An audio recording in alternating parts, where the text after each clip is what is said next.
15 August মুক্তি পেতে যাচ্ছে বিশ্বের সাড়া জাগানো সিনেমা পুষ্পার শেষ কিস্তি পুষ্পা 2 দ্য রুল। মুক্তির আগ থেকেই ছবিটি নিয়ে ব্যাপক আগ্রহ দেখা যাচ্ছে ভারত জুড়ে। পাশাপাশি বাংলাদেশের দর্শকদের মধ্যে আইকনিক স্টার আল্লু অর্জুনের এই ছবি নিয়ে উত্তেজনা কম নয়। বিভিন্ন ভাষায় মুক্তি পেতে যাওয়া এই সিনেমাটি ডাবিং হচ্ছে বাংলাতেও। ভারতের সঙ্গে একই দিনে বাংলাদেশে মুক্তি দেওয়ার প্রক্রিয়া চলছে বলে জানা গেছে।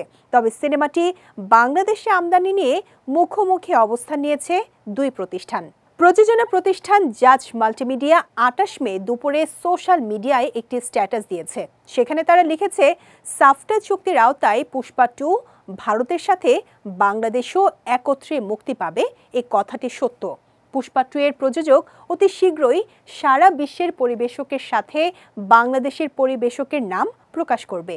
কিছুদিন যাবৎ বিভিন্ন পত্রপত্রিকা ও অনলাইন প্ল্যাটফর্মের মাধ্যমে জানতে পেরেছি বাংলাদেশের একটি আমদানিকারক প্রতিষ্ঠান চলচ্চিত্রটি আমদানির কথা বলেছে, যা সঠিক নয় বলে পুষ্পা 2 কর্তৃপক্ষ জানিয়েছে। জাজ মাল্টিমিডিয়া আরও জানিয়েছে, বাংলাদেশে পুষ্পা 2 মুক্তি পাবে। কে বা কারা আমদানি করবে তা আশা করি জুনের মাঝামাঝি জানতে পারবেন।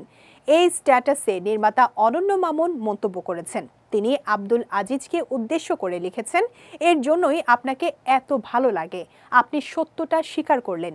একমাত্র ওয়ালটন এসি দিচ্ছে 1 বছরের রিপ্লেসমেন্ট গ্যারান্টি এবং কম্প্রেসরের 10 বছরের গ্যারান্টি। এখনও আপনি সিনেমাটি আনার জন্য চুক্তি করেননি।